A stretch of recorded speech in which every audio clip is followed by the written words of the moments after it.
নমস্কার। বর্তমানে সোশ্যাল মিডিয়ার পাতায় নজর দিলেই দেখা যাচ্ছে এক অদ্ভুত আস্ফালন। ওপার বাংলায় বসে একদল স্বঘোষিত বিশেষজ্ঞ ভারতকে গালিগালাজ করছে, এমনকি ভারতকে টুকরো করার স্বপ্ন দেখছে। বিশেষ করে চিকেন স্নেক করিডোর নিয়ে তাদের হাস্যকর হুমকি এখন সীমানা ছাড়িয়ে গেছে। কিন্তু তারা কি জানে যে বাঘের লেজ নিয়ে তারা খেলা করছে? সেই বাঘ একবার গর্জে উঠলে মানচিত্র থেকে তাদের অস্তিত্ব মুছে যেতে কতক্ষণ সময় লাগবে? আজ আমরা আবেগে নয়, গ্লোবাল ফায়ার পাওয়ার 2025-এর হার্ডকোর ডেটা দিয়ে প্রমাণ করব, ভারতের সঙ্গে যুদ্ধ মানে বাংলাদেশের জন্য সেটা স্রেফ একটা আত্মঘাতী সিদ্ধান্ত। শুরুতেই কথা বলা যাক ক্ষমতা নিয়ে। 2025 সালে দাঁড়িয়ে ভারতের প্রতিরক্ষা বাজেট কত জানেন? প্রায় $75 বিলিয়ন, যা বিশ্বের চার্থ বৃহত্তম।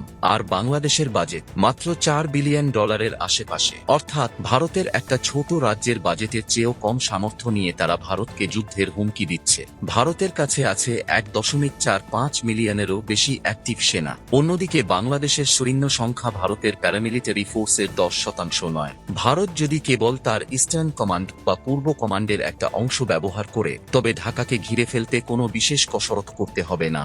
আধুনিক যুদ্ধ মানেই আকাশপথের লড়াই। ভারতের কাছে আছে 600-র বেশি অত্যাধুনিক fighter jet, Rafale, Sukhoi -30 MKI এবং মিরাজ -2000। এর সাথে যুক্ত হয়েছে পৃথিবীর সবথেকে ভয়ঙ্কর এয়ার ডিফেন্স সিস্টেমস -400। বাংলাদেশের আকাশ সীমায় পা রাখা মাত্রই তাদের সেকেলে মিগ -29 বা চীনের তৈরি খেলনা বিমানগুলো রাডারে ধরা পড়ার আগেই ধ্বংস হয়ে যাবে। বিশেষজ্ঞরা বলছেন, ভারত যদি তার বিমান বাহিনীকে পূর্ণ স্বাধীনতা দেয়, তবে মাত্র 72 ঘন্টার মধ্যে বাংলাদেশের সমস্ত এয়ারবেস, রাডার এবং গুরুত্বপূর্ণ প্রশাসনিক কেন্দ্রগুলো ধ্বংসস্তূপে পরিণত হবে। আকাশপথে আধিপত্য, এয়ার সুপেরিয়রিটি মানেই হলো যুদ্ধের অর্ধেক জয় 3 দিনেই ভারতের হাতে চলে আসা। ভৌগোলিক দিক থেকে বাংলাদেশ 3 দিক দিয়ে ভারত বেষ্টিত। একে বলা হয় এন্ডিওয়াট রাষ্ট্র। ভারতের নৌবাহিনী যদি বঙ্গোপসাগরে কেবল একটি ব্লকেড বা অবরোধ তৈরি করে, তবে বাংলাদেশের অর্থনীতি 10 দিনও টিকবে না। কোনো জাহাজ ঢুকতে পারবে না, কোনো রসদ পৌঁছাবে না। চট্টগ্রাম আর মোংলা বন্দর অচল হওয়া মানে গোটা দেশের না খেয়ে মরা। যেখানে ভারতের কাছে আইএনএস বিক্রান্ত এবং আইএনএস বিক্রমাদিত্যর মতো দুটি বিশাল এয়ারক্রাফট ক্যারিয়ার রয়েছে, সেখানে বাংলাদেশের নৌবাহিনী ভারতের উপকূলরক্ষী বাহিনীর সমানও নয়। এবার আসি আসল প্রশ্নে, ঢাকা দখল করতে ভারতের কতদিন সময় লাগবে? সিআইএ, সায়া এবং বিভিন্ন সামরিক বিশ্লেষকদের রিপোর্ট অনুযায়ী 1971 সালে ভারত যখন ঢাকাকে মুক্ত করেছিল, তখন সময় লেগেছিল 13 দিন। আজ 2025 সালে ভারতের টেকনোলজি এবং লজিস্টিক ক্ষমতা 1000 গুণ বেশি। ভারত যদি তার মাউন্টেন স্ট্রাইক কর্পস এবং প্যারা কমান্ডোদের নামায়, তবে সর্বোচ্চ 5 থেকে 7 দিনের মধ্যে ঢাকার মসনদ ভারতের নিয়ন্ত্রণে চলে আসবে।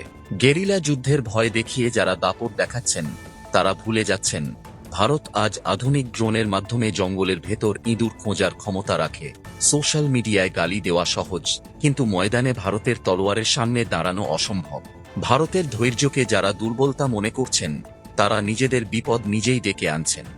ভারত শান্তির পূজারী হতে পারে, কিন্তু সার্বভৌমত্বের প্রশ্নে ভারত যে কালভৈরব, তা ইতিহাস সাক্ষী আছে।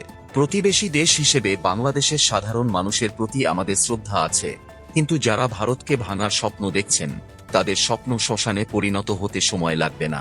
আপনারা দেখছেন ট্রেন্ডিং ডেস্ক বাংলা। জয় হিন্দ।